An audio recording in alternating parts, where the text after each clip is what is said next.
Graffiti all over the wall. Somebody illegally dumped their household trash here. This has been here for weeks. There's even graffiti on the abandoned house. This isn't London. It's not New York. This is actually Tokyo, Japan. Never would I have imagined that a small video about graffiti would cause such a firestorm. For those of you who don't know, this is a YouTuber who goes by Oriental Pearl, or Alyssa. A little while back, Alyssa made this video here called "What is Happening to Japan?", where she goes into various places in Tokyo and talks about criminal activity, teenagers in poverty, and homelessness. It's sad. There's a lot of elderly, homeless people in Japan, and an alarming number of young homeless, which was not very common in the past. In response, Chris Broad, who probably has the biggest foreigner in Japan YouTube channel based on monthly views, went onto Facebook, Twitter, Reddit, the YouTube community tab, and Alyssa's comment section to show his disgust at her video, calling her a grifter who produces sensationalist content designed to make Japan look bad in exchange for views and money, instead of, a person who's trying to look after her community and reflect the interests of the local Japanese people. After seeing the comments that Chris made, Alyssa wrote a post on Facebook and made this video asking him to remove the comments, which I get why she said it, but in my opinion, this is a dumb decision because it sounds like she's trying to censor her critics. There's a lot of problems with this post other than just being malicious, unnecessary. I asked him to take it down, it's still up. Yeah, this was a bad move. Chris was accusing her of some pretty harsh and untrue things, but I don't think she should have said that. Anyway, now that we're all caught up, let's talk about this video here that Chris made where he copies Alyssa's title, "What is Happening to Japan?" Originally, before Chris made this video, I wasn't really going to talk about this drama outside of a small mention in a different video that I was already working on. However, Chris's video was so dishonest and manipulative that I'm surprised that it wasn't made by Hassan Piker, and the worst part is that you can't tell he's being manipulative unless you know a lot about his channel, have insider information on the subject, and can interpret statistics. So of course everyone took Chris aside because his following is much bigger, and it requires at least 10 seconds of research to prove some of his points as false. Well, this video didn't help either, but the lack of fact-checking of Chris's video, particularly from other YouTubers, was disgusting. Now, full disclosure, I've been friends with Alyssa for about a year. She helped out a lot with my Japan trip, so I do have a bias. However, I've been a fan of Chris's channel for probably close to 10 years, so I think that cancels out the friend bias. I'm not taking Alyssa's side because we're friends. I'm taking her side because I think Chris is wrong on this subject and was highly manipulative, and also because in order to make his point, Chris essentially rubber stamps vandalism, which particularly pisses me off because as an American, I'm tired of people constantly defending criminal behavior. It's not a violent riot where people are setting buildings on fire. It's a mostly peaceful protest. Oh, come on, the graffiti's not that bad. There's always been graffiti in Japan. Look, here's some graffiti from the 90s. Therefore, it's okay. That doesn't matter, Chris. Unless the property owner consented to it being there, it's a crime, and it's not wrong for Alyssa to be upset about that. Clearly, Japanese people don't think it should be there because there are anti-graffiti signs everywhere in Japan. Anyway, let's get into Chris's video. The other day I started receiving messages from people asking me if Japan is okay, linking a rather ominous sounding video called "What is Happening to Japan?" It wasn't just the title and thumbnail that were ominous, but the description reading, "Is Japan cooked? I've seen a lot of changes and things seem to be getting worse." In an era where I'm now being sent daily AI videos and photos that sorely misrepresent Japan from bizarre and questionable accounts, it made an almost refreshing change to be sent something produced by a human being. Yeah, why didn't you have a crash out about that problem? I mean, those AI videos constantly spread false information about Japanese culture. Personally, I think that's a much bigger issue as YouTube is flooded with them, so where's the video about that? Anyway, let's talk about Tokyo, more specifically a part of Tokyo called Kabukicho. For half of the runtime of the video, the creator in question walks through Kabukicho in Shinjuku. Sorry about the instant pause, but you might notice that throughout the video, Chris continuously blurs Alyssa's face and her channel name, and calls her the creator in question instead of by her name or by her YouTube channel. Why is he blurring her face? Why is he blurring her face out? And no reference to the channel? Oh, no way. No way he did that. Allow me to point out that this is not to protect her from Chris's viewers harassing her, which is something that will happen anytime you criticize someone no matter what preventative actions you take. But Alyssa has a channel with over 1 million subscribers. Anyone who would write a mean comment about her already knows who Chris is talking about. So this is not an altruistic protective move. What's actually going on here is that he's using an old Twitch streamer technique of purposefully not mentioning people by name because big creators know that the easier they make it to find the person they're criticizing, the more followers they will bleed to their opposition, because it allows followers to fact-check their favorite creator and sympathize with the person that they're criticizing. This is a strategy that Hassan Piker and friends love using, so that less people will find out that actually the creator in question is not as bad as you made them out to be. Hassan calls out the haters and sloptubers. Oh my god. All the fucking haters don't like it suck my dick too. Oh my god. All the fucking sloptubers. Obviously talking about me here, but he's never gonna mention my name, just in case one person from his audience checks out my channel and realizes that Hassan is a complete fraud and everything. Chris blurring Alyssa's face is him basically saying, I'm afraid of losing followers, so I'm going to intentionally make it harder to fact-check what I'm saying. I mention this because Chris very clearly tells his audience to not watch Alyssa's content or do any critical thinking for themselves. I don't care how bad you think the content is, outwardly discouraging your followers from watching the source material for themselves so they can come to their own conclusions is immoral. But I wonder why he would say that. Maybe people would find out that he's lying about some things. Maybe he's avoiding important arguments. Maybe he edited things out of context or said she said things that she didn't say. Well, why don't we get into that? For half of the runtime of the video, the creator in question walks through Kabukicho in Shinjuku, Japan's biggest nightlife district, with a reputation for being dirty and gritty, filming bin bags, litter, and homeless people. And it's at this point I need to reiterate, if you don't know Japan, Kabukicho or Shinjuku can be a bit of a shock. And in recent years, it's been gentrified more than perhaps anywhere in Tokyo. It used to be genuinely quite dangerous. In the short form content, the same videos show the litter being intercut at times with foreign tourists, who are queuing unremarkably to take a photo of the Toho Godzilla statue. I mean, I don't know who edited this, but this shot looks like a bunch of Japanese people loitering, not tourists. So a real good example of your points. The next shot has tourists in it, which I guess Chris is using to suggest that Alyssa is a racist trying to make people hate foreigners. But also note that Kabukicho is a massive tourist spot, so it's really hard to take B-roll footage without showing tourists. More importantly, Chris avoids Alyssa's main point about Kabukicho, which is not about trash on the street, but about prostitution being made worse by COVID lockdowns. Right after the pandemic, a lot of runaways from all across the country, even really young kids, middle school and high school age, came and gathered here at Toyoko Hiroba. So there were the Toyoko kids, the runaways from Japan, all across the country that came to Shinjuku. They'd stay in the manga cafes, they'd work, not legal jobs during the daytime.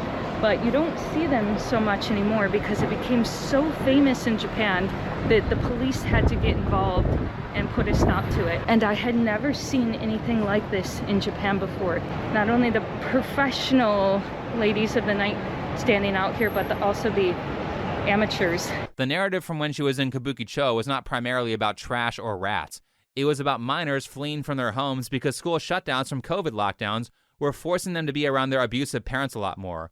A lot of people don't realize this, but if you have bad parents, school sports and clubs can be a very effective escape from that. So because these kids couldn't use school programs to escape because they were shut down, teens ran away, and a lot of them were forced to turn to sex work to survive. I mean, Alyssa spends around 20% of the runtime of her video talking about this, but Chris just completely skips over the biggest tragedy in Alyssa's content and moves on to homeless people in Shinjuku, which I guess is easier for him to attack. The area is also synonymous with Tokyo's homeless population as far back as 2003, when the film Tokyo Godfathers shone a spotlight on the long-standing homeless population, which, according to the statistics, is thankfully going down. And if you walk around there today, compared to 10 years ago, there are far less homeless people. Okay, so Chris has provided us with some numbers about homelessness, so let's fact-check them. Now, he did a terrible job of citing his exact resource, but thanks to AI and 7 years of experience, I was able to find this graph. First of all, these numbers seem a little bit low. There's only a couple thousand homeless people throughout the entire country in a population of 120 million?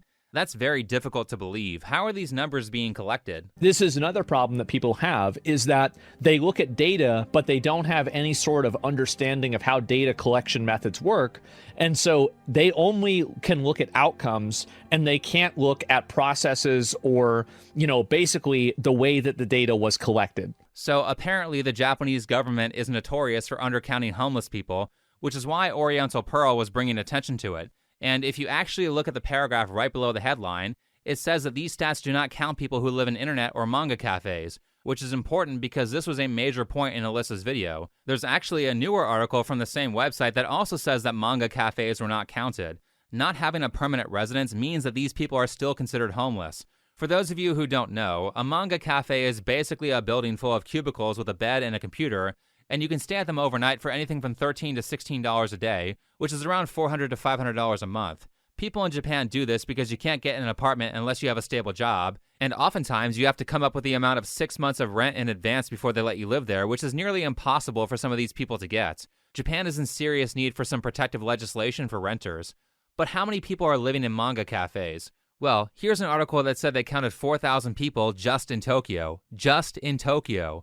So there's no way in hell the homeless numbers that Chris showed are accurate. But don't take it from me, take it from Joey, Chris's friend from Trash Taste. Apparently, according to a government study just last year in 2023, they found out that only 3,065 homeless people exist in the entirety of the country. If we go back to this Japan Today article, they actually look into the fact that, hey, the way that these numbers were calculated might be a little bit skewed. Second is the method by which the numbers were collected for parks and riversides. Local government workers visited the sites in their territories and reported the number of homeless people they saw there. So any homeless person out of sight or out of the park at the time of the site's visit was not included in the tally. That's interesting. We aren't even talking about them not including the manga cafes here. The numbers that they were accounting in the government study weren't even accurate because, as Joey goes on to say in his video, there could be like a tent left out, but if a homeless person wasn't there at the time of the tally, they wouldn't be counted. Also, look at what else he says. Nowadays,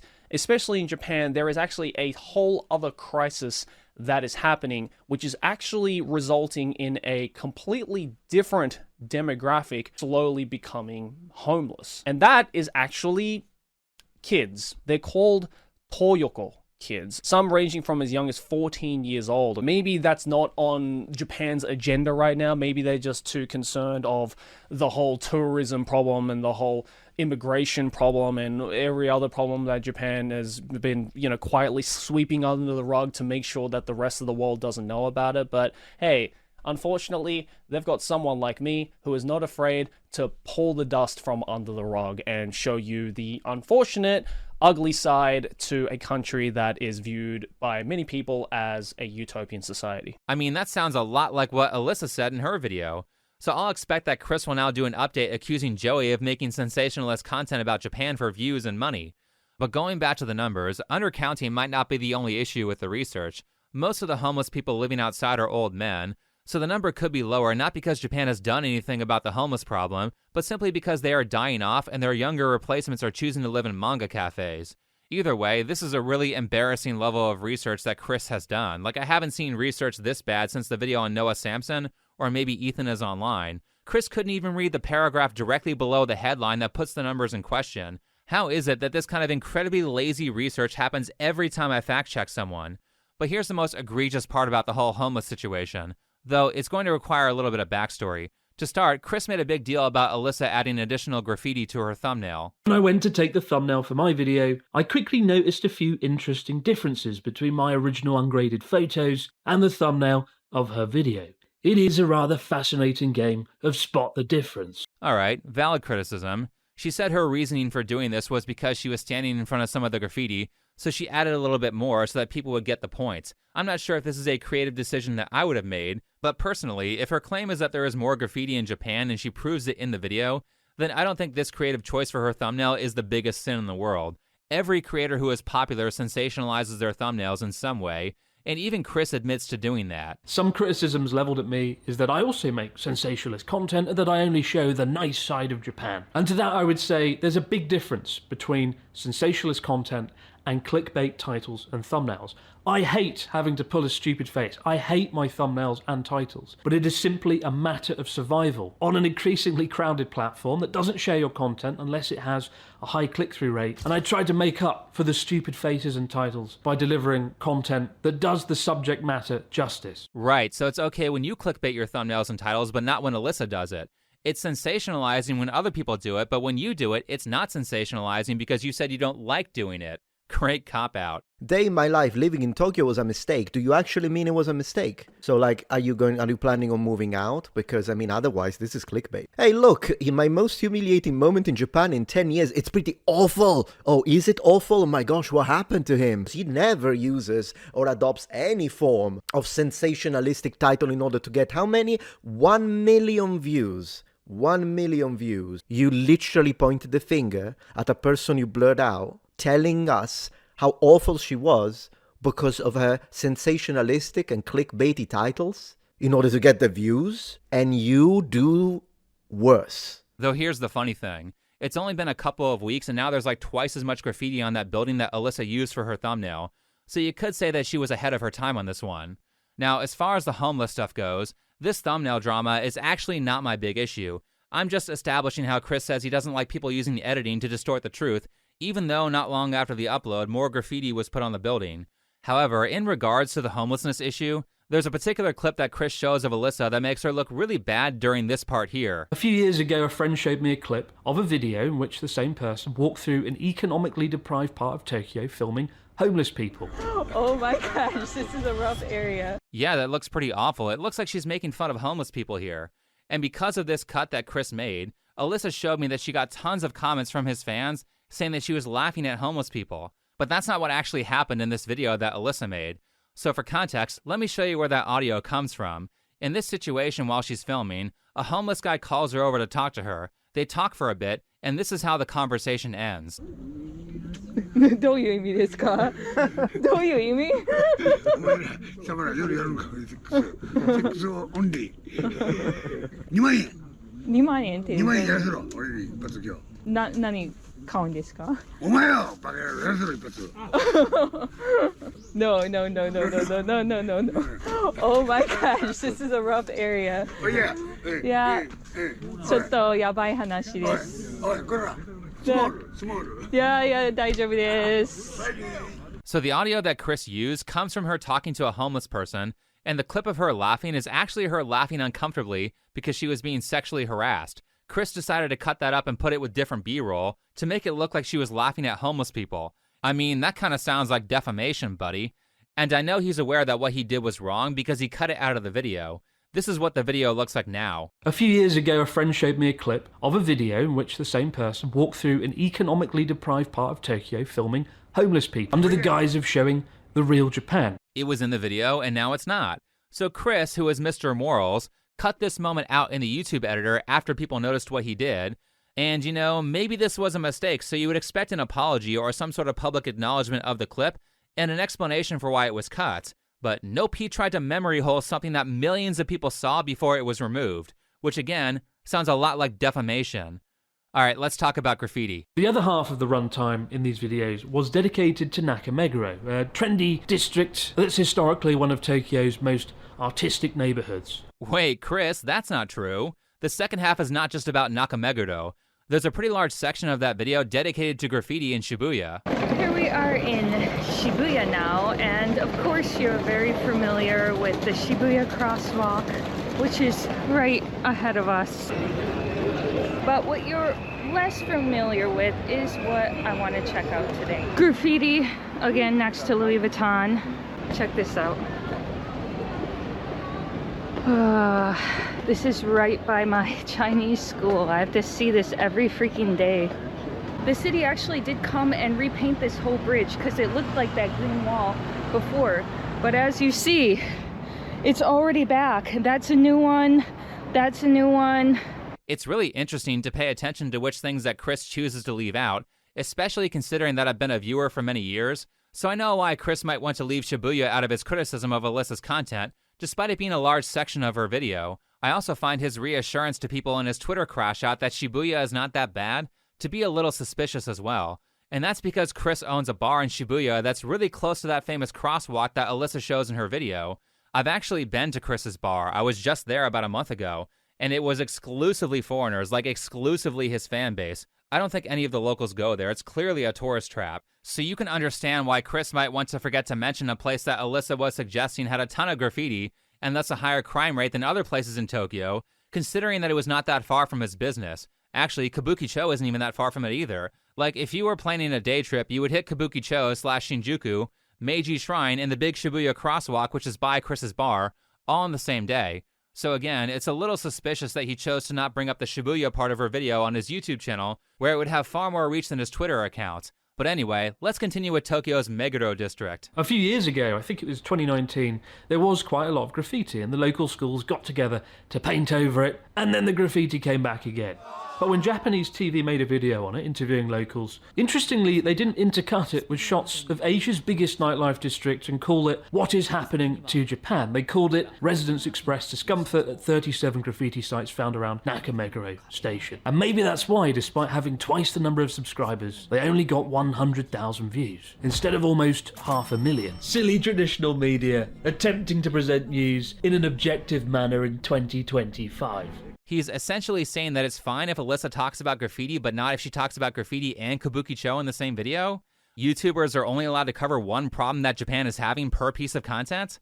Outside of that, after hearing that last point from Chris, I have fully started to believe that he is either retarded or highly manipulative, because anyone who is big on this website would know that Alyssa and this Japanese news channel are appealing to different audiences, and thus they will get different outcomes. The English market on YouTube is far bigger than the Japanese market, because more people speak English, so naturally, just by putting your video out in English, you are more likely to get views. But this is also an example that's in Japanese, and so you can't really compare that to an English video. Actually, speaking of, most of the reason that I have an issue with Chris's stance on crime in Japan is because he's saying it in English, meaning that it's not really going to affect the ideas of Japanese people. However, it will have an effect on Westerners who already have incredibly soft on crime stances, which is a part of the reason why America has massive crime rates compared to Japan.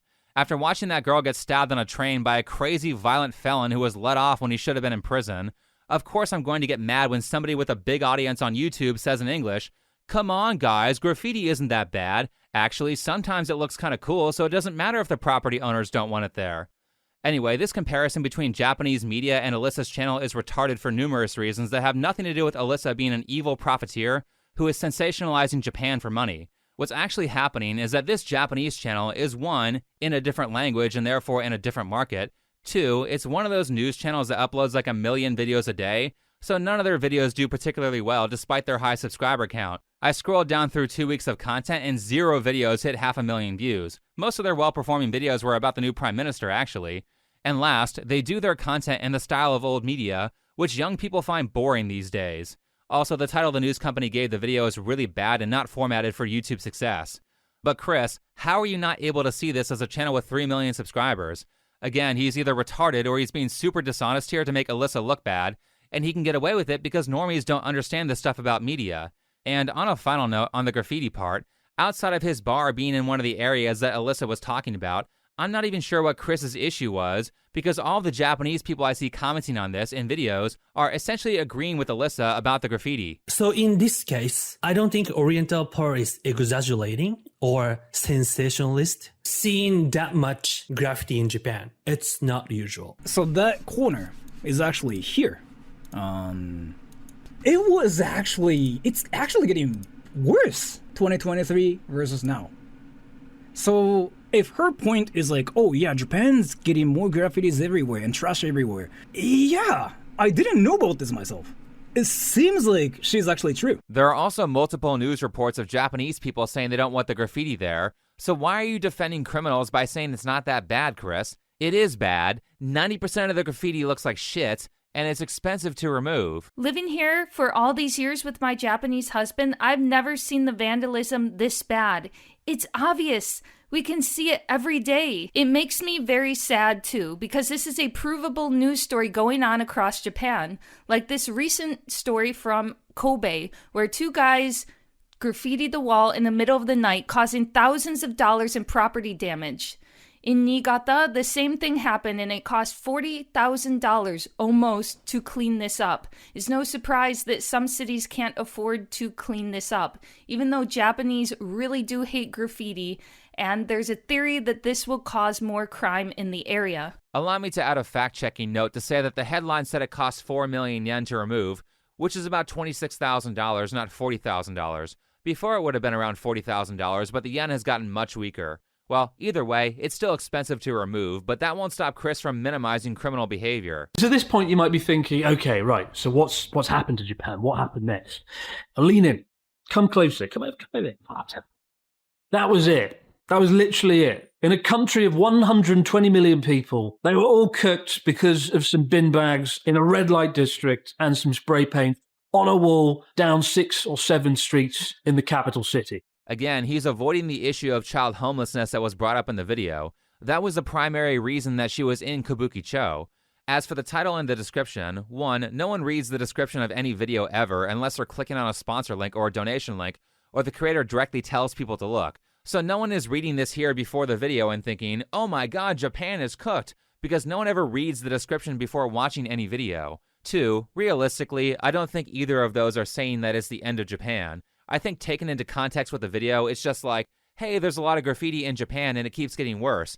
Japan might be cooked in terms of graffiti. Also, there are some other problems, which I think is a fair point to make because as Chris's friend Joey said earlier, most foreigners seem to have this idea that Japan is this magical fairy tale anime land where everything is great and no bad stuff ever happens. I don't think it's a problem to talk about the issues that Japan is having, like the economy or the constant pressure to be an alcoholic or the gambling or the lowering birth rates or the mass availability of pornography with no barriers to keep children from seeing it, and how that might be turning people into porn addicts who don't want a relationship.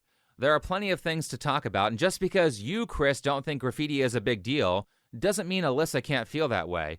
Clearly, Japanese people think it's a problem, and they also have the perception that if they allow for crimes like vandalism to grow rampant, then it will invite in more serious crime. Now, statistically, I don't know if this is true, but I'm inclined to believe in whatever crime-preventing ideology that Japan has, because there is so much less crime there compared to America.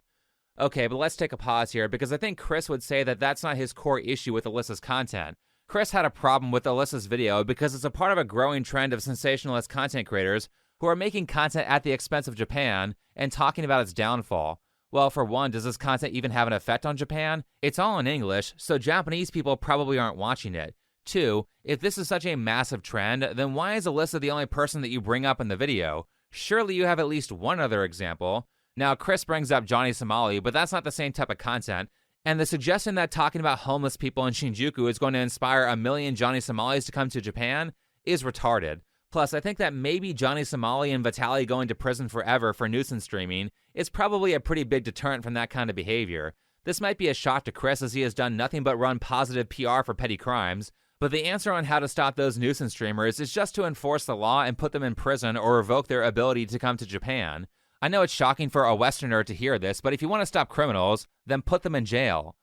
Alright, speaking of other stuff that pissed me off about Chris's video, there's a reason why I related Chris to Hassan Piker multiple times. A part of that is because Chris is in the same social circle as Hassan, so it's not ridiculous to believe that they've talked before. But also, he keeps using fan-favorite disinformation tactics that Hassan and his stupid fan club love to use. For example, if you can't find someone saying something bad, then go to the most radical comments on their videos and use that to accuse them of saying what the comments say. If you look at the comment sections, particularly on those shorts, you will see the most vile, hateful, angry comments that you can find. I'm sorry, that one was actually funny.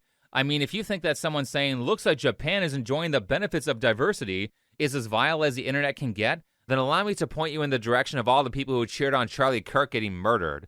Or the people who said that Irina Zarutska deserved to be stabbed on a train because white people deserve things like that. I mean, you're really reaching on this, Chris. This is probably the most polite, mean comment section that I've ever seen. Were these really the worst comments that you could find? But I see what you did there. You couldn't find Alyssa saying these things that you know your audience would find offensive, so you had to go into the comment section and use what other people said to make everybody think that Alyssa believes what the commenters are saying. For longtime fans of this channel, you might remember Noah Samson using this technique of, let's look at the worst comments I found, to get people to think that I hate Jews during the Illymation drama, which is just so ironic considering that just a few months later, he would start uploading nonstop Jew hatred content. And obviously I don't hate people for being born Jewish. But as for Chris, he's trying to convey that Alyssa doesn't like foreigners, and she's trying to make other people hate foreigners for money, which obviously is not the case. She obviously disagrees with these comments, considering that Alyssa, at multiple points in her video, tries to lower the temperature on the anti-foreigner sentiment. Here's an example from the video that Chris is reacting to, where she directly addresses these types of comments and says, hey, we don't know who's doing the vandalism. When I did a short video the other day about the changes I've seen in Japan, the comment section was wild, and I did not expect that. Everyone had something to say about who done it, you know, a lot of finger pointing. It was this group, it was definitely them, it was whatever. We don't know who did the graffiti. It's not like I'm saying graffiti is a new thing. It's never existed in Japan before. What I'm saying is I see changes over the years, and there's places where there's more graffiti than I've ever seen before. She's saying that we don't know who did the graffiti to try to stop the anti-foreigner comments.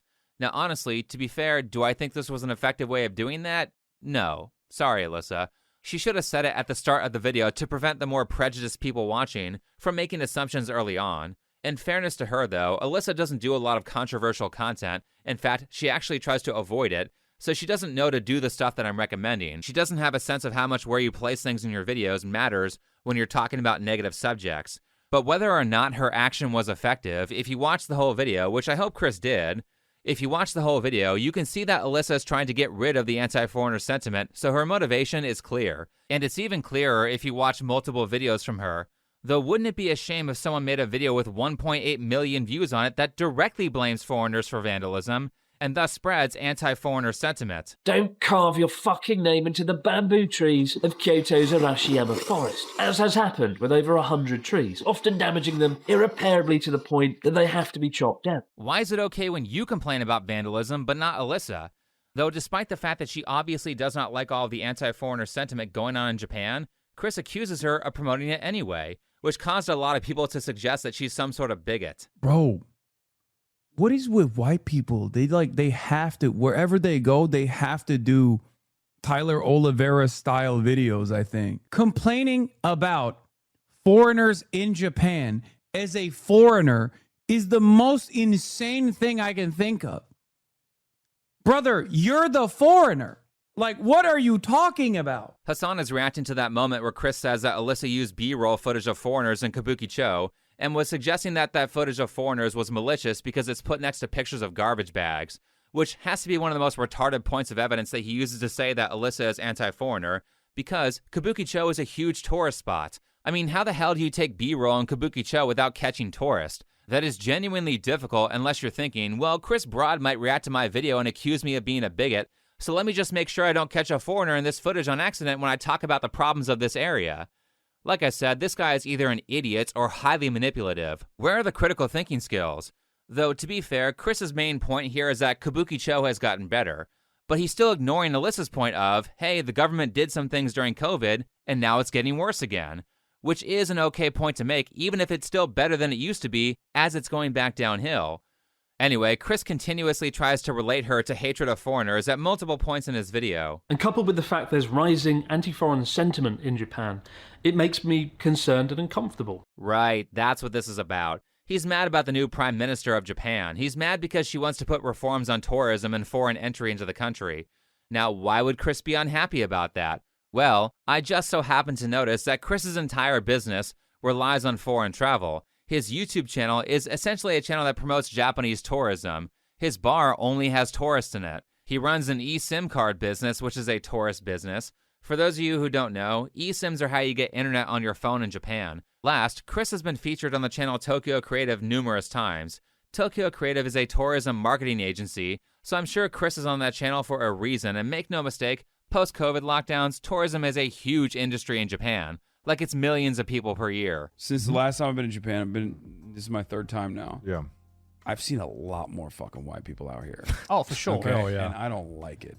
All right. Whoa, I get to like say it. that as a white guy living here. You don't get to say I that. don't all right? like it. Okay. I feel that. Okay, I feel that when you show up. 2024, I think we talked about it last episode. It's the most amount of foreign Like tourists 30%. ever. Yeah, it's a Well, massive it wasn't increase. even close. Yeah. And I don't think it's going to go down. And it's all in Tokyo. Like everyone goes to Yep. Tokyo. It's Yeah. not like America where you'll get it mixed in. Like New York, you'll get Chicago, you'll get whatever. You know, it's all in Tokyo pretty much. I mean, also Osaka and Kyoto, but yeah, why do you think Chris opened up a bar in Tokyo right next to the Shibuya crosswalk, which is one of the biggest tourist attractions in Japan? I was there on a random weekday in October and the place was full. I had to wait to get in, so I guess like good business move, it's working. But also understand that Chris has a financial interest in the tourism industry growing and making sure that Shibuya maintains a good reputation because tourists are worth a shitload of money. As for this Tokyo Creative Company, they do paid sponsorships that are targeted at tourists. Here's Chris and his fiance or whatever doing a paid sponsorship for East Japan Railways on that channel. So today we're going to take you around to some of our favorite spots and show you why we love it so much. So today's video is sponsored by the East Japan Railway Company. They have just opened up the Japan Rail Cafe, and you can pop in there and get some information about your trip. Some of you might have noticed that the tourist stand-in for that ad was also a YouTuber. Hidden secret maybe, but a lot of these foreigner in Japan YouTube channels are being paid by the government or private companies to garner interest in tourism. Here's a different video where it looks like Chris was again sponsored by JR Lines that got millions of views. For those of you who don't know, Japan Railways is like a conglomerate that is the train company that you use in Japan. This is a huge business. Like, he was probably paid a lot if this was a sponsor. And I'm fairly certain it was a sponsor, as personally I would never include a direct link like this to a huge business in the description of a video unless I was getting paid. A YouTuber would be stupid to devalue their brand with free advertising like that. Here's another 6 million view video that looks like it was sponsored by Japan Railways, except it looks like the link was removed or he forgot it. Today, Ryota and I have been invited by JR East, the company that owns the bullet trains, to try ground class for the first time ourselves, with rare access to film inside the cabin. If you are a foreign tourist, you can take advantage of the JR East Rail Pass, where for 5 days and 19,000 yen, you can go anywhere you want in all of Tohoku region. It's a fantastic offer. When you travel around Tohoku using JR East Pass, do not forget to take this Welcome Suica card. It's like a cash card.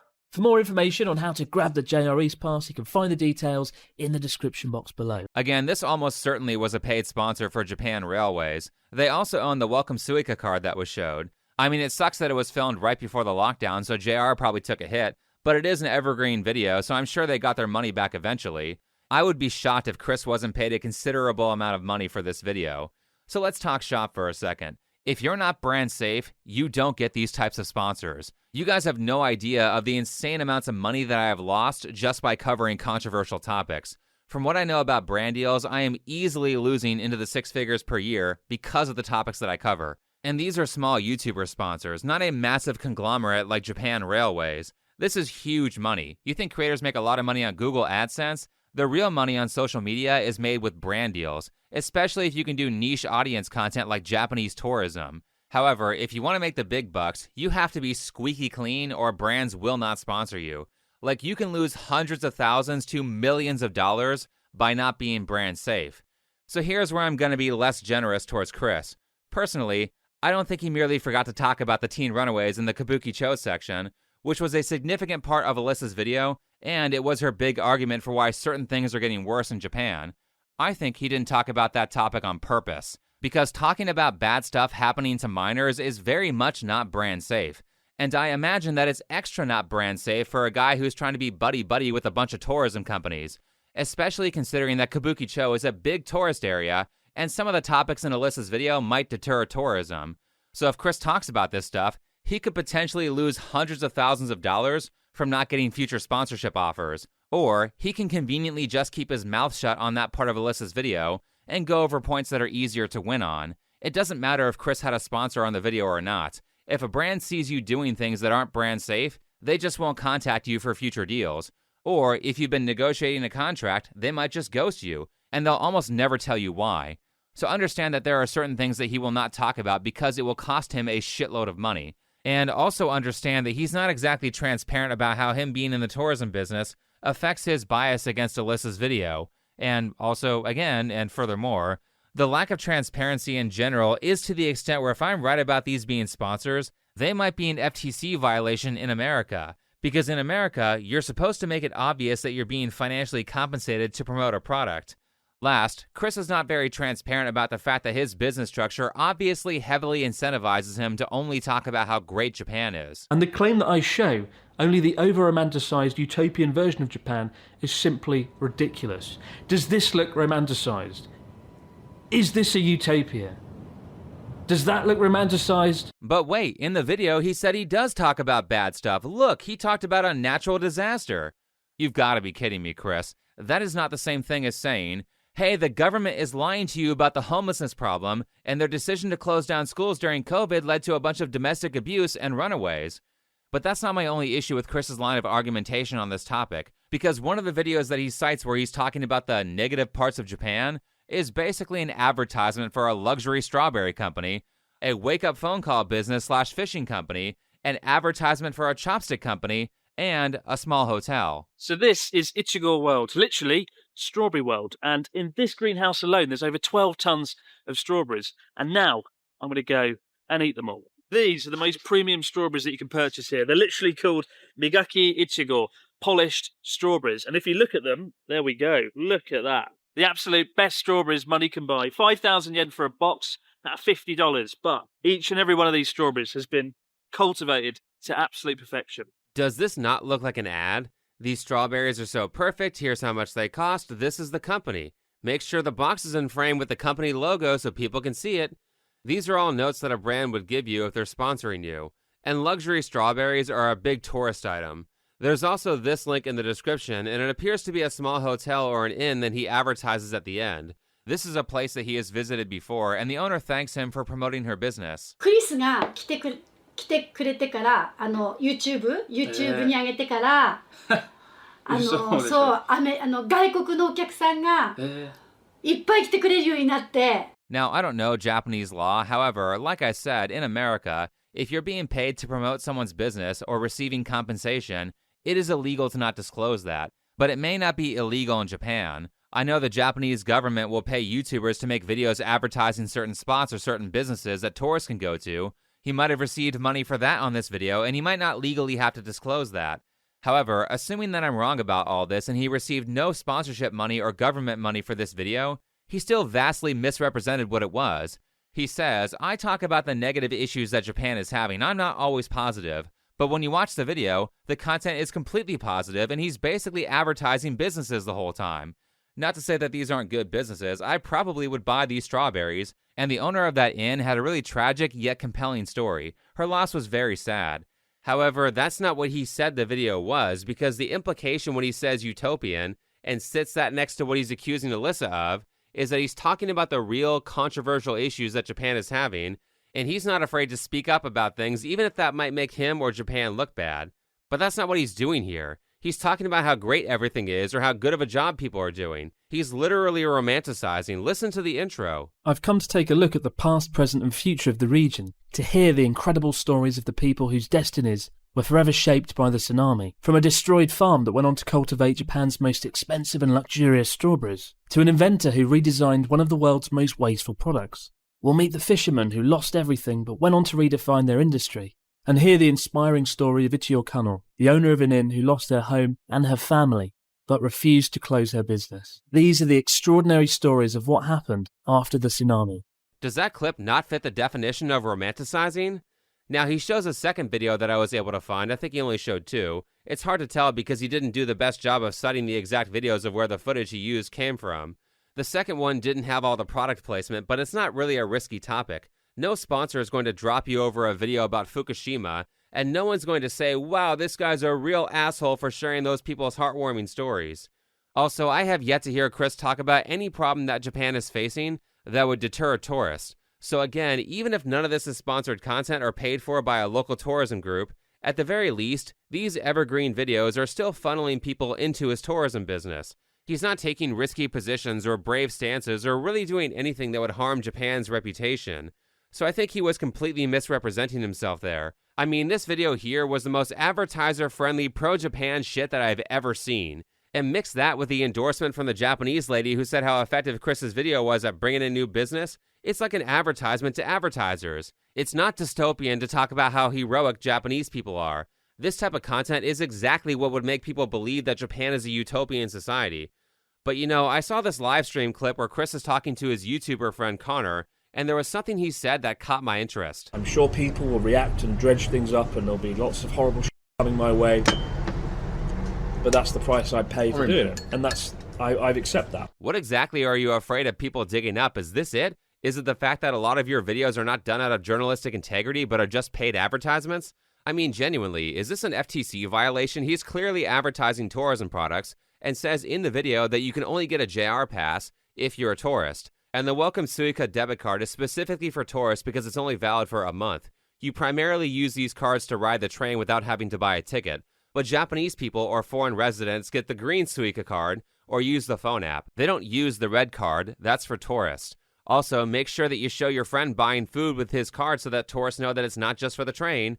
And further note that this is probably not his personal card because it's a red tourist card. It was probably loaded with money and given to him by Japan Railways for the ad. This guy is a resident, so if he was spending his own money, then why wouldn't he just use a green Suica card? This moment looks like compensation for doing an ad. Why would you spend your own money to film an advertisement for someone else's product? I'm saying this because the implication is that Chris and his friend paid for everything themselves. This is it. This is the pinnacle of railway travel. It doesn't come cheap though. It is about $750 to ride in this seat from Tokyo to Hakodate in Hokkaido. As amazing as Grand Class was, I'm not sure I could justify spending my pocket money on it again anytime soon. This makes no sense. Why would you burn $700 on a ticket plus the $100 or so ticket for the other Shinkansen ride that was shown in the video, because this is an ad, so you have to start by showing how great the economy option is for the people who can't afford first class. I'm still in awe of the amount of seat pitch you get on the standard seats. These seats here are, 98 centimetres of pitch. I can barely reach the seat in front of me if I outstretch my arm, and I've got a normal human-sized arm. So it's those tickets plus the $100 to $200 economy train ride home.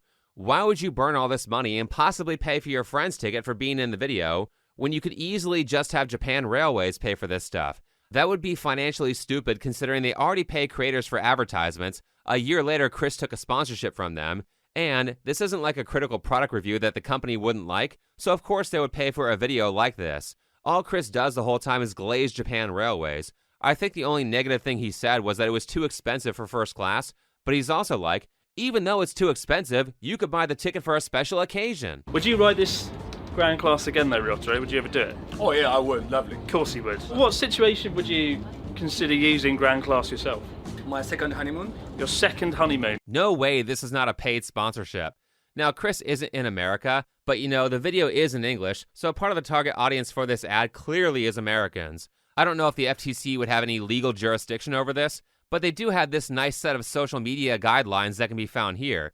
Even if he isn't legally at fault here, if this was a paid ad by Japan Railways, I certainly think he is morally at fault. The guidelines say that you have to make it obvious that you're being compensated, but if I look at this as an average viewer, I would not be able to tell that this is an ad. I only recognize this as a paid sponsorship because I'm a YouTuber, I've done brand deals before, and I know how sponsorships work. So Chris, if you're being financially compensated for this video in any way, like being given free tickets or a discount or free food or being paid a flat rate, and not disclosing that to your audience, then you're a real piece of shit. Like, that is super deceptive if that's true.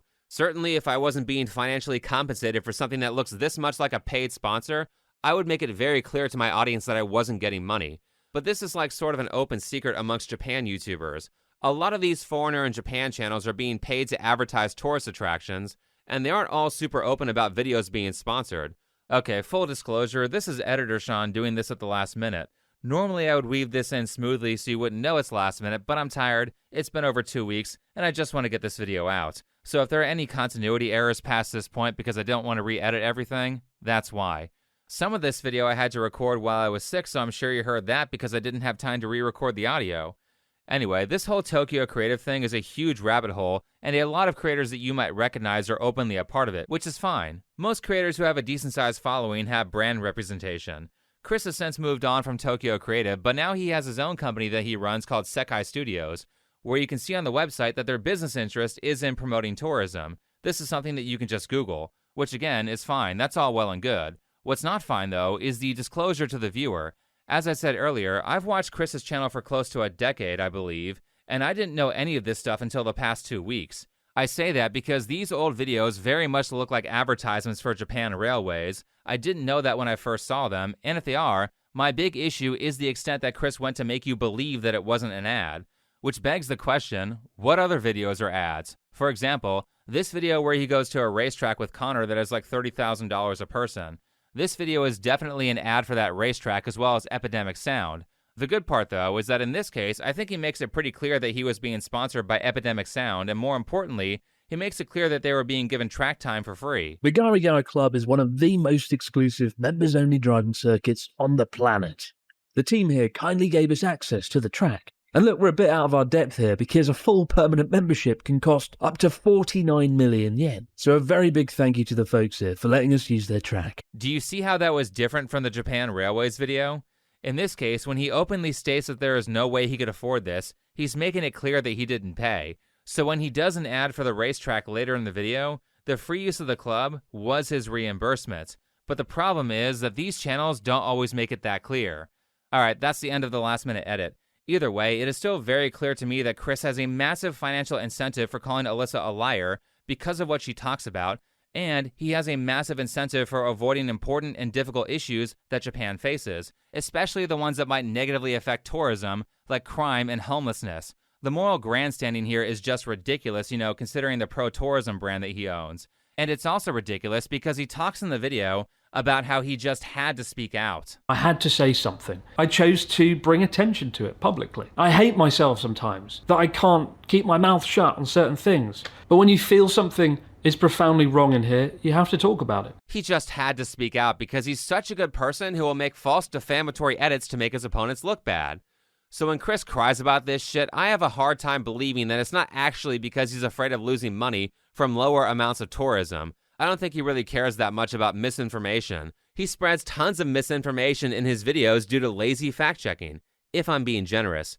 Or he's intentionally doing it to keep his sponsors and protect his tourism business. It is increasingly hard to compete when you're producing videos to a higher standard, when you have to fact-check everything. What I'm saying is social media platforms don't care. They don't reward accuracy.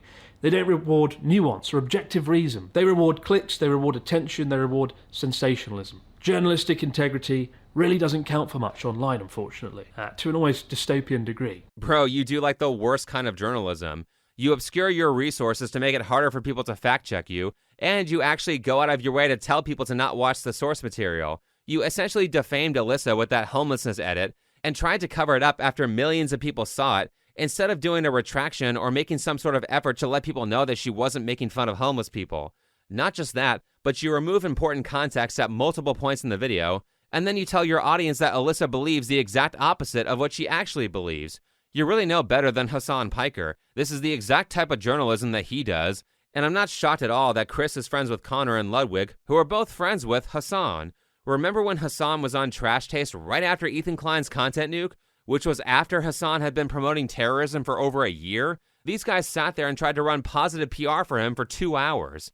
Now, I don't know if Chris and Hassan are friends, but since Hassan has been to Japan multiple times and hangs around people in Chris's social circle, I love visiting Tokyo. I wouldn't be shocked if they've had a conversation before. Maybe it was about journalist integrity or lack thereof. This dude seems like a douche, or is it just me? No, Chris is the man. No, Chris is the fucking man. I like Chris a lot. Around this event, Chris has stated that there are all these issues that he has, but he's kept quiet. He's been the bigger man and held his tongue.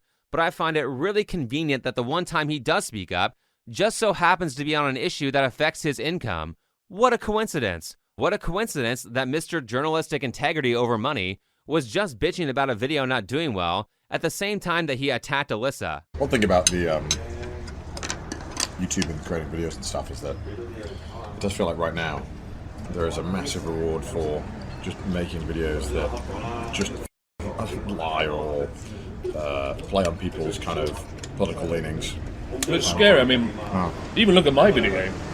It's got an insane number of views in a very short space of time. Yeah, it's really unfortunate when a creator lies and gets an insane number of views in a short period of time. I'm sure a lot of people are clicking on it, waiting to be angry about something, and it's probably not what they expect. And it's sad because you put so much effort into the recent Wacky Weekend. It obviously isn't going to do as well. It's not as sensational. I mean, it's a bit of a niche one, racing around. I mean, it's a great video. The video that upset me the most this year was the volcano documentary. We spent 3 or 4 months working on it. Documentaries are always tough for you. It was a weird one. I mean, I get most people don't really care about volcanoes in everyday life. And I'm glad it's still got 700,000 views, but it influences the choices we make. Boo-hoo, welcome to YouTube. The last thing viewers want to hear is a creator crying about how their video didn't do well. Has anyone ever heard me complain about a 10 out of 10? Right. It's because the audience doesn't care. If they cared, they would have watched the video. Like, I have a really hard time sympathizing here when you call my friend's content lazy slop content, which is yet again another Hassan strategy. demeaning all the work that goes into your opponent's videos. I swear I've watched that stochastic terrorist animal abuser let his fucking chair react to other people's work that took over a week or more to make, and he has the audacity to call other people's content slop content. What work do you do, Hassan? Now, I don't have a problem with live streamers reacting to content as long as there's actual commentary on the video, but to pretend that watching someone else's video is more work than it took to create it is like criminal levels of dishonesty. Anyway, let's take a look at this for a second because we haven't really looked at Chris's social media post. First, he starts out by saying, look for bad things and you'll find them. Look for good things and you'll find them. But unfortunately, positivity doesn't drive clicks. Chris, most of Alyssa's views come from positive content, so I have to say that this no-nuance take is very negative, sensationalist, and not very reflective of reality.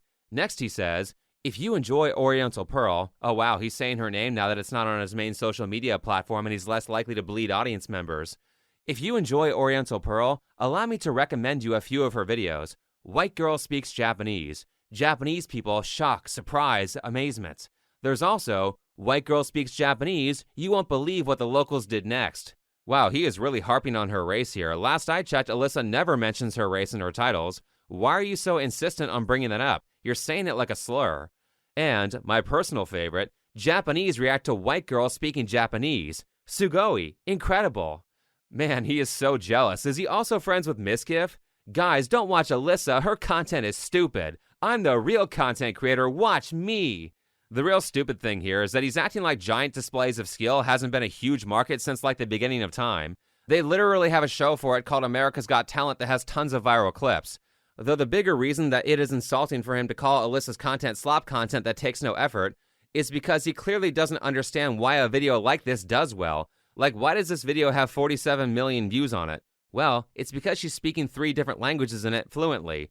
Not only that, but she picked a topic that addresses a common anxiety that people have and debunks their preconceived notions by saying that if people are speaking a foreign language around you, they probably aren't saying anything bad. In these 10 years of living in China and Japan, I've sometimes caught people talking about me, but I've never caught anyone saying anything bad. That is the truth. Not saying that it doesn't happen, but a lot of it is definitely in our heads. To make a 15-minute video essentially suggesting that this girl is a racist or hates foreigners is ridiculous.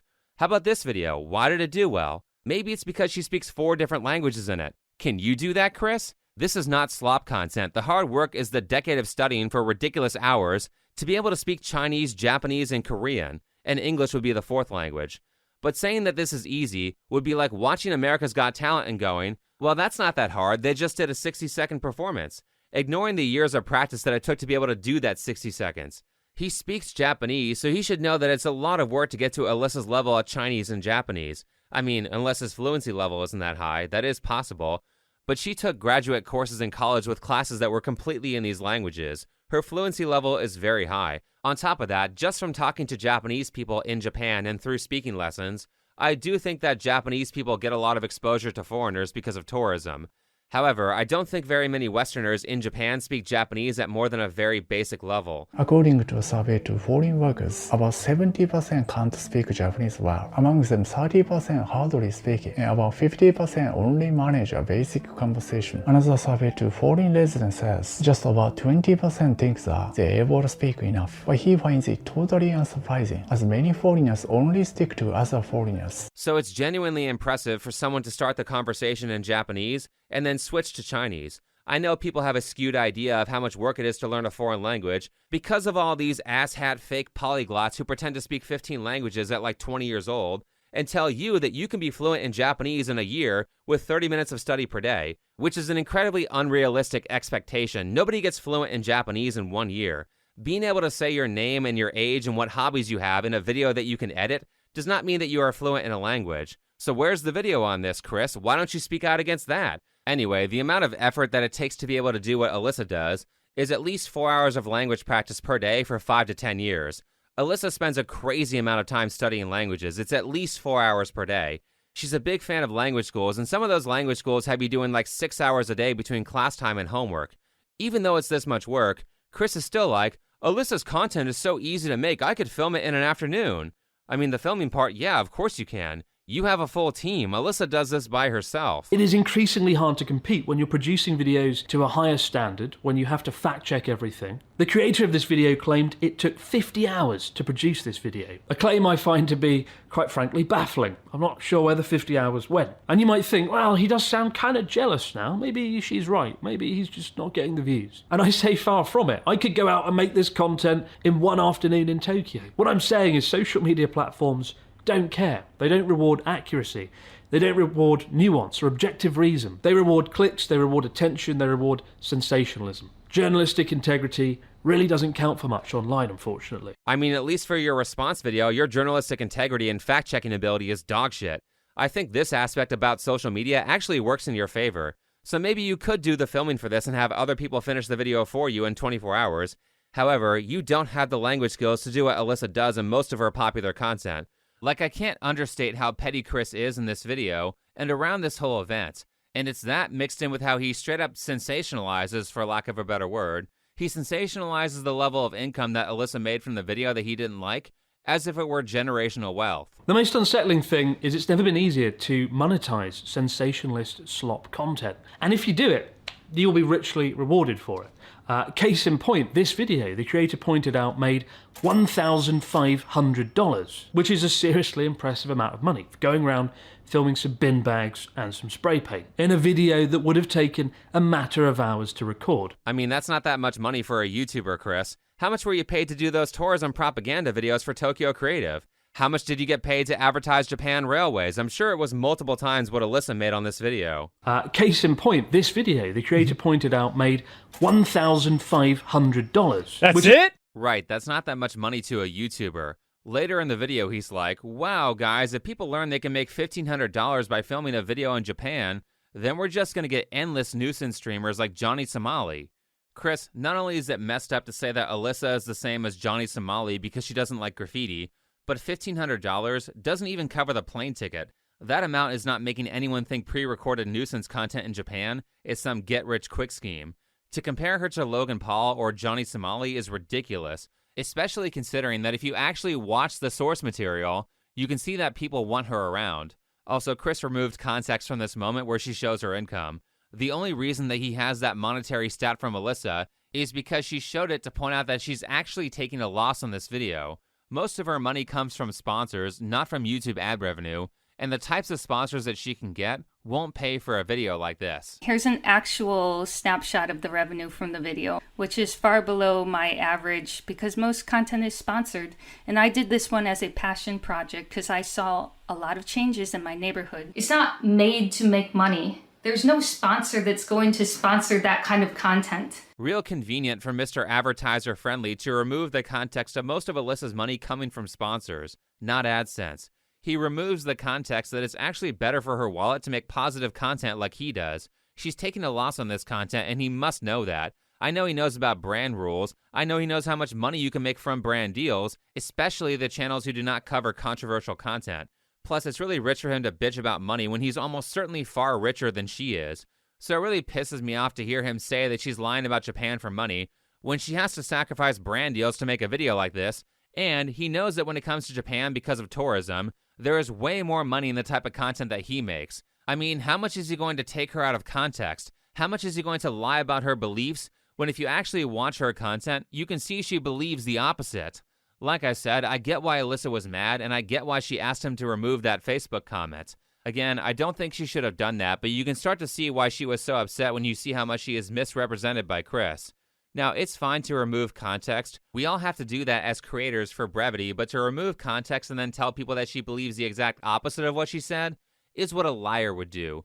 This was not a money-making scheme from Alyssa. This is not even her typical content. The reason that she made this video is because she saw certain problems in her local community getting worse, so as a resident who is married to a Japanese citizen, she felt compelled to speak up about it. Again, the comparison to Logan Paul and Johnny Somali or other nuisance streamers who don't live in Japan and don't have to deal with the consequences of them degrading a high-trust society for money is ridiculous. Also, it's one main channel video that she's made this past year about crime, yet Chris is out here basically saying, this racist white girl hates foreigners and wants you to believe that Japan is dying. This is a money-making scheme where she's lying to you to fatten her bank account. It's one YouTube video, Chris. It's just one video. Then the rest of the content is stuff like, born in Japan, but too tall for everything.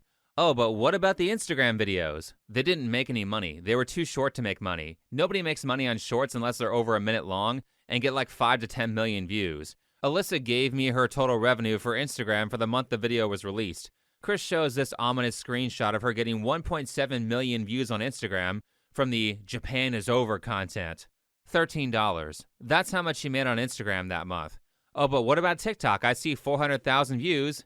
$60 for the entire month. She didn't make any money on this content. This is not a get-rich-quick scheme. So again, it's one video. Now, I can understand if you have an issue with how a creator goes about a topic they talk about.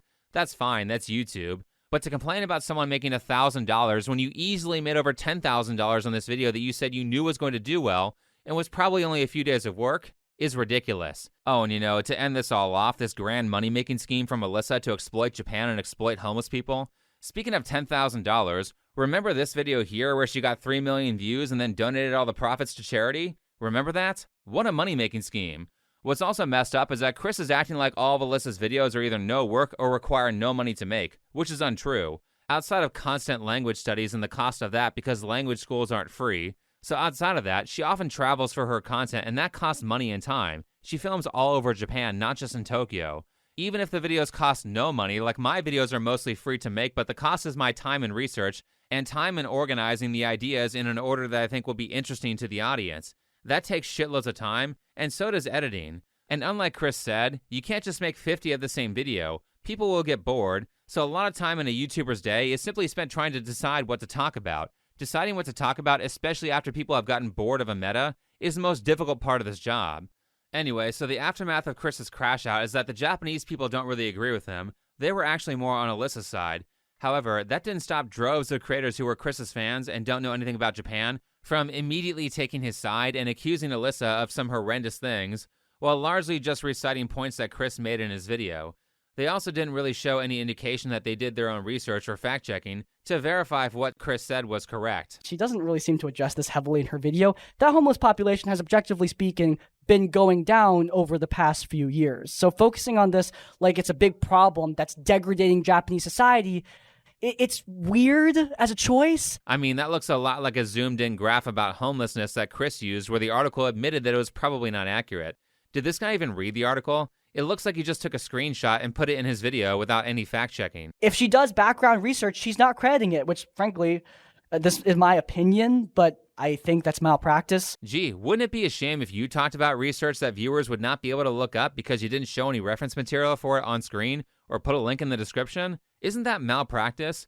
As for the videos of Alyssa's that he's talking about, I'm guessing he's referencing the What is Happening to Japan video and this one about homeless people.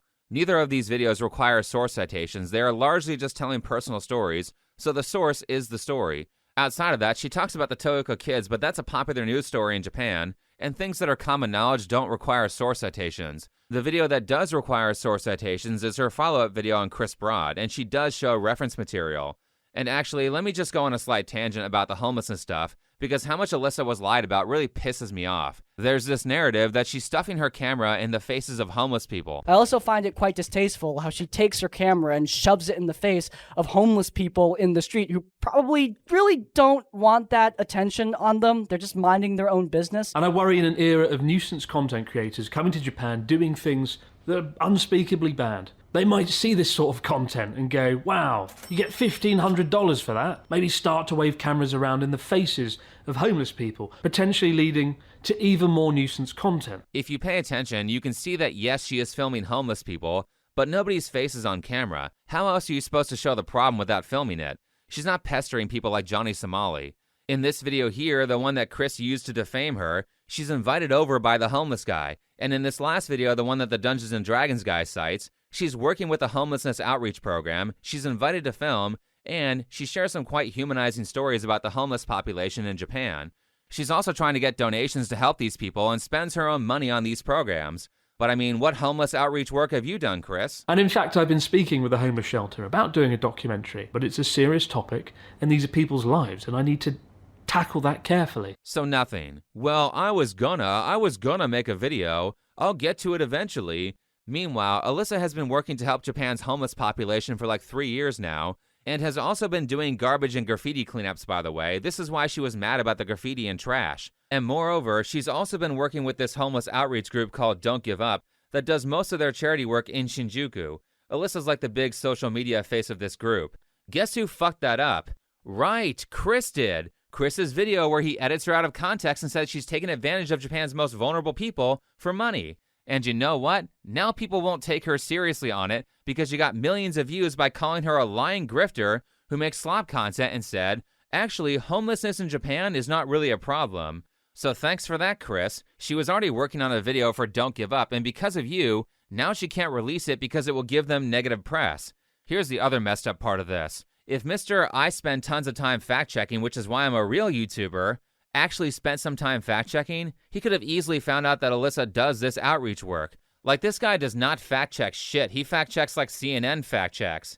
Anyway, back to the Dungeons and Dragons guy. And look, as someone who went to J school and like did street interviews for class, I can tell you, they have their place in journalism, but not as research. He's talking about the homeless stuff here again.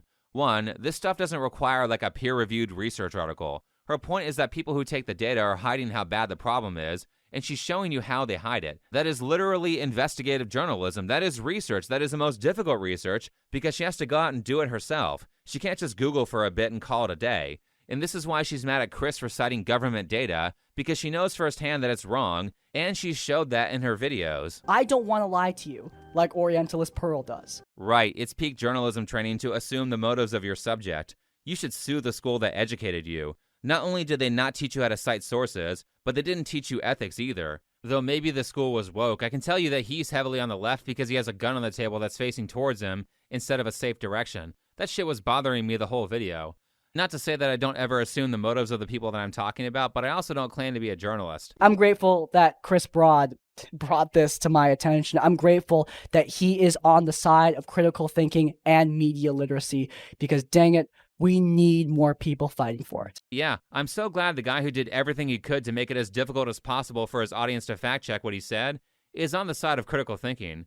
Now, I'm leaving out a lot, but this was pretty much the sum total of people reacting to the situation all in one video. It was mostly Chris fans who knew nothing about Japan, echoing his viewpoints without really doing any of their own research, followed by glazing Chris while getting tons of stuff wrong. I think the only moderate or well-done video I saw was done by Dogan, who was clearly talking about this drama without openly stating it. For every 10-second reel of a foreigner walking by a broken window in Kamata, or some graffiti in Nakameguro. As a connoisseur of dog whistles, I really appreciate hearing a good one.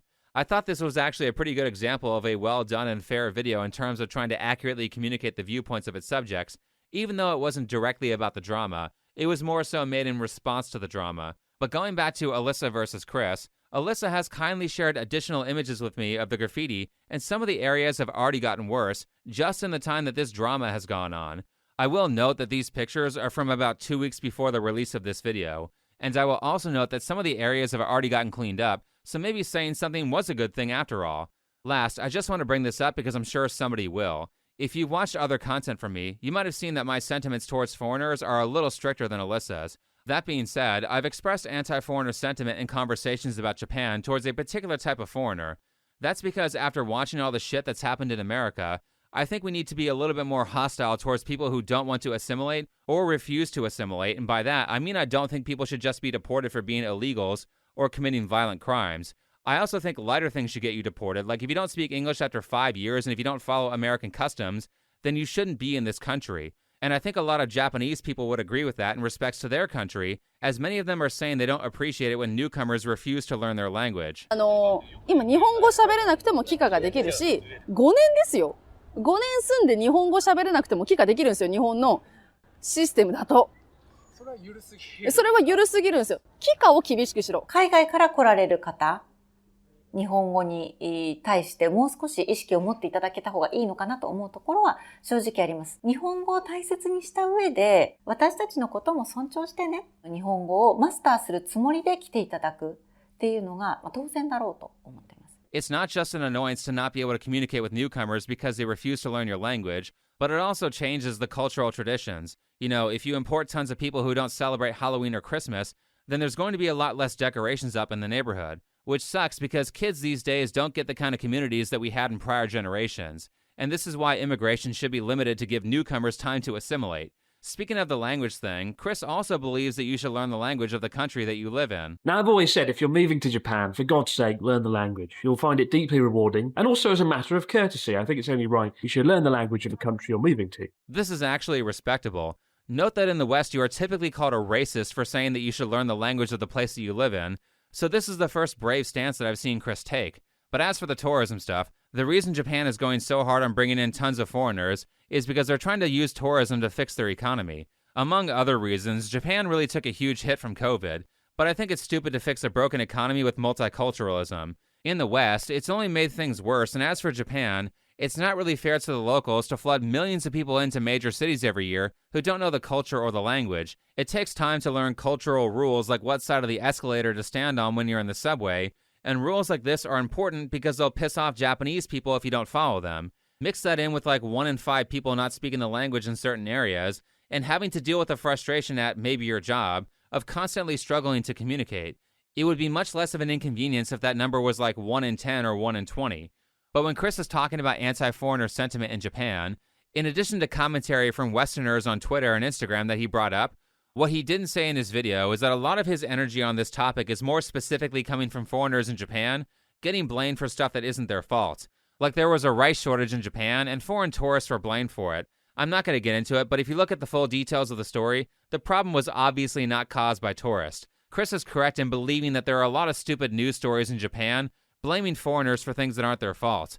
Though the reason they can get away with blaming tourists for this is because Japanese people are frustrated by over-tourism because they're bringing in too many foreigners, and no amount of political framing can fix that.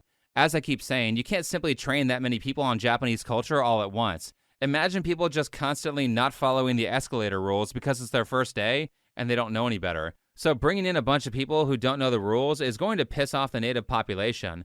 And a part of me thinks that Chris is making this problem worse by constantly encouraging more tourism. But to add one final point of nuance, after scrolling through his entire main channel and his second channel, I finally found a video where he said something critical of Japan that might discourage tourism. Here's a video where he's talking about Kabukicho. The story we're going to read out today is actually in Kabukicho. There's one rule you need to follow if you do go there, and that is never, ever, ever follow one of the touts into a bar. Unfortunately, a lot of people do follow the street touts. They're pretty nice people. They're very engaging and good at what they do. Now, the touts that target foreigners specifically are actually foreigners themselves. They're not Japanese. They're Nigerian guys that have been given visas to come over and basically kind of do this and work for these organizations in the area. Looks like someone is starting to notice. All cultures aren't created equal, and Africa is notorious for having lots of scammers.